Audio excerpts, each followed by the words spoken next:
समय अंतिम समय या जिस समय गर्भ में होता है, दोनों स्थितियों, गर्भ में उसे बहुत जन्मों की याद आती है, तो वो व्याकुल हो जाता है। ऐसे ऐसे कर्म उनके परिणाम से इस गर्भ में एक बार प्रभु एक बार मुझे निकाल दो, मैं जाकर के मानव देह में ऐसे सत्कर्म करूंगा, ऐसा भजन करूंगा कि दोबारा मां के गर्भ में ना आना। जब अंतिम समय होता है तो जितने इस जन्म में दुष्कर्म या सत्कर्म के सब सामने घेर लेते हैं, बहुत जन्मों के कर्म संस्कार छा जाते हैं, और जो उसको योनि मिलनी होती है वही चित्त अटक जाता है। आगे बहुत सावधान, बहुत सावधान। कह रहे हरिराम व्यास जी, 14 लोकों में घूम घूम कर मेरी स्मृति इस समय जागृत, 14 लोकों में घूमा हूं, हर जगह सुख भोग की लालसा में हरि का विस्मरण ही होता रहा। हरि का स्मरण कब होता है? अखंड, जब लौकिक सुखों की भोगों की चाह खत्म हो जाती है। होगी कैसे? भगवान नाम जप से। हरि का विस्मरण कब होता है? जब किसी भी भोग में महत्व करके भोग रहे होगे, उस समय हरि, और अगर हरि स्मरण है तो उसमें सुख नहीं मिल सकता, क्योंकि सत्य प्रकाश तुम्हारे साथ है। इसीलिए बड़े भाग्यशाली जन हैं जो रात दिन नाम का पहरा बैठा लिए, रात दिन नाम, उठे बैठे चले फिरे खाए पिए सब क्रियाएं हो रही, पर भगवत स्मरण परायण, बड़े महत्भाग्यशाली। ये जो लोग कहते ना नाम में रुचि नहीं हो रही, नाम चल नहीं रहा, नहीं, सिद्ध तो नहीं हो गए ना। रुचि तो भोगों में है, अब नाम अरुचि पैदा करेगा भोगों में, फिर नाम में जब रुचि आएगी तो नामी का रूप झलकेगा। धैर्य पूर्वक जपिए। 14 भुवनों में घूम आया, इसी स्वार्थ ने सुख भोग की लालसा ने हरि विस्मरण कराया, हरि विसरायो। करोड़ों ऐसे अपराध किए जन्म जन्मांतरों में, जिन्हें ब्रह्म हत्या कहते हैं, पंच महापाप कहे गए हैं। कैसी बुद्धि मलिन हो गई है कि इन पंच महापापों को हम मनोरंजन समझते हैं, सुख का साधन समझते हैं। मदिरा पीना, परस्त्री गमन करना, द्वित कीड़ा, हिंसा, स्वर्ण चोरी, ये 5 महापाप है। बोले हम तो हिंसा नहीं करते, अगर मांस खाते हो तो हिंसक भी हो, वही दंड मिलेगा जो हिंसा करने वाले को मिला है। वैसे जैसे कोई गौ हत्या करता है और आप मांस खाते हैं, तो बिल्कुल वही हत्या आपको प्रताड़ित करेगी, आपको जलाएगी, आपका नाश करेगी। कोटि गाय ब्राह्मण मारे को ताप पाप उपजायो। ब्रह्म हत्या जैसा पाप लगता है।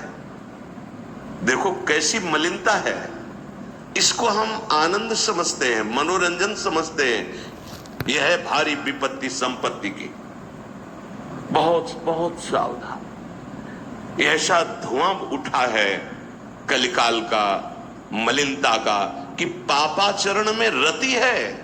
जैसे निष्ठावान धर्मात्मा पुरुष धर्म से विचलित नहीं हो सकता, ऐसे ही हम अधर्म निष्ठा वाले बन रहे हैं। स्वागत में तो मदिरा ही प्रदान हो रही। कैसा कैसा बुद्धि काम नहीं कर रही। कैसे मंगल होगा, कैसे सुख होगा, जिसे शास्त्र के रचयिता भगवान स्वयं श्री कृष्ण द्वैपायन व्यास देव जी वो कह रहे हैं। ये पंच महापाप है, ये ब्रह्म हत्या के समान है। कैसा कैसा मनोरंजन। मित्र मिले, क्या स्वागत में मदिरा रखी जाए, और बहुत भाई धनी है, ऐश्वर्यवान, तो मांस भक्षण और व्यभिचार, मनोरंजन के लिए द्वित कीड़ा, दूसरों का धन अपहरण करना, हिंसा करना स्वभाव। क्या हो रहा है? बोले पाप ताप उपजायो, भारी ताप। कल जो है किसी को पूरी चमड़ी सड़ रही है, पूरी चमड़ी चिल्ला रहे, पूरी चमड़ी उधेल रही, खून रक्त ऐसे मक्खियां भिन भिना रही। क्या हुआ? कर्म बिगड़ गया, मानव देह मिली, जीना मुश्किल है, प्रतिपल अब जब तक जिए तब तक वो चीखता रहेगा। अर्थ नहीं है औषधि के लिए, कोई पास नहीं जा रहा है। कैसे? आप समझो, जब कर्म अपना दंड देना प्रारंभ करेगा तो कोई तुम्हारी रक्षा नहीं कर पाएगा। बात समझो। हरिराम व्यास जी कह रहे, कोटि गाय ब्राह्मण मारे को ताप पाप उपजायो।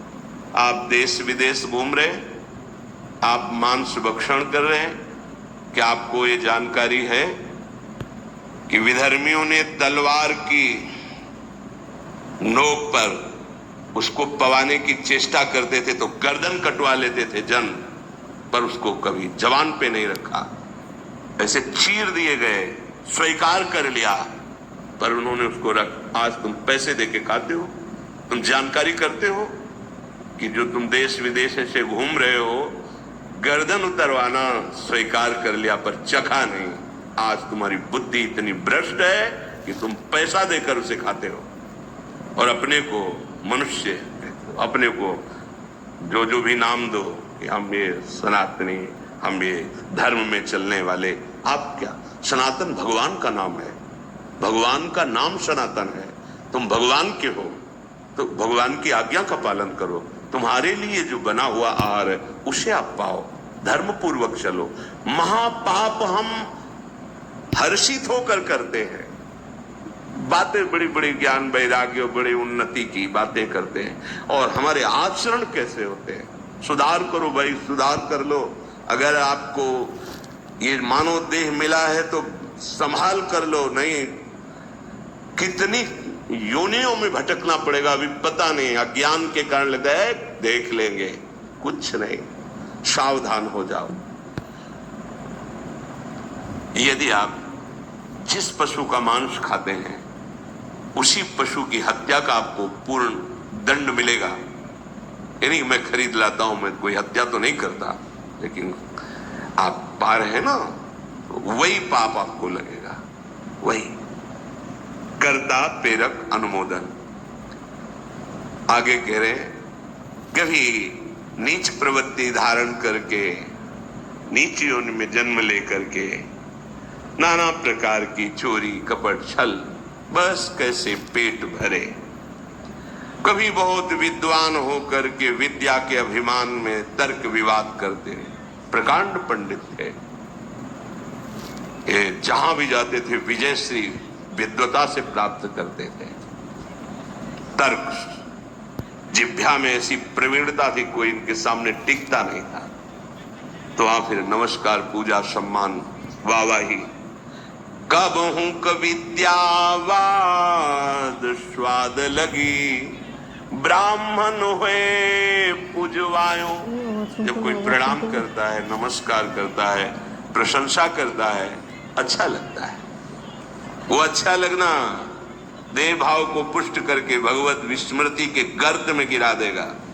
कभी तो इतनी गरीबी देखी है, कभी किसी योनि में ये देखा कि राजा बन गया, छत्र चवर बड़ा वैभव, लेकिन उधर गरीबी में भूख से व्याकुल होकर भगवत स्मृति रहित जीवन गया। कभी इतना वैभव कि उसके अभिमान में प्रभु को भूलकर भटकता रहा। ये ऐसी माया है कि जो जहां है उसी में आसक्त है। महाभारत में प्रसंग आता है, भगवान व्यास देव जी जा रहे थे तो एक नाली का कीड़ा निकलकर बड़ी तीव्र गति से मार्ग को लांघ रहा था। वह भाई, इतनी रफ्तार से आप जा रहे हो, क्यों, क्या पीड़ा है तुम्हें? वो बोले, उस साइड की नाली में मुझे जाना है और भयभीत हूं। क्यों भयभीत? तुम्हें गाड़ी की आवाज नहीं सुनाई दे रही? बैलगाड़ी आ रही, वो हमारे ऊपर चढ़ेगी तो मैं मर जाऊंगा। भगवान व्यासदेव जी सर्व भाषाओं का ज्ञान रखने वाले, उन्होंने कहा तुम्हें इस कीड़े शरीर से इतना प्यार है? अरे ये शरीर नष्ट होगा तो दूसरा शरीर मिल जाएगा। बोले आपको जो व्यास शरीर प्रिय है ना, ये उतना ही हमें ये कीड़े का शरीर प्रिय है। भगवान व्यासदेव जी ने कहा, बड़ी भगवान की विचित्र माया है, अब हम तुम्हारा परम कल्याण करेंगे। तुम एक बार मेरे कहने से रुक जाओ, अभी शरीर छूटेगा और तुम सुख को प्राप्त होगे, तुम्हें दुख नहीं मिलेगा शरीर छूटने के समय। स्तब्ध किया उसको, वो गाड़ी आई कुचल के, उसका फिर चतुर्वर्ण में जन्म हुआ मनुष्यों में। वो जब नवयुवक हुआ तो अपने इन्हीं सब कार्यों में जो चतुर्वर्ण के कार्य उसी में मगन गए भगवान व्यास जी।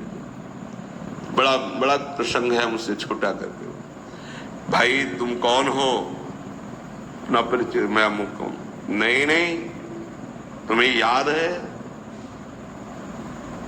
अविस्मृति जागृत हुई, हाँ मैं वही कीड़ा हूं जो आपसे, तो देखो तुम फंस गए ना फिर यहां, जैसे तुम्हें कीड़े का शरीर प्रिय था ऐसे तुम ये इस शरीर में, नहीं नहीं इसको भी छोड़ो। भगवान व्यास देव जी ने वो शरीर छुड़वाया। क्रम से वो प्रथम वर्ण में जब ऐसे राजा बना, तृतीय वर्ण वो चवर डुलाए, और तुम्हें याद है हर वर्ण में उसका जन्म हुआ क्रम से, तुम्हें याद है? हाँ मैं चक्रवर्ती राजा हूं, मेरा है भाई वो, मुझे स्मृति नहीं नहीं, तब पूर्व, हाँ मैं नाली कीड़ा था, मैं ये समझो। भगवत स्मृति धारण करो, इसमें राग मत करो। वहां त्याग कराया। जब प्रथम वर्ण में जन्मा, वो अपने कार्य में विद्वान हो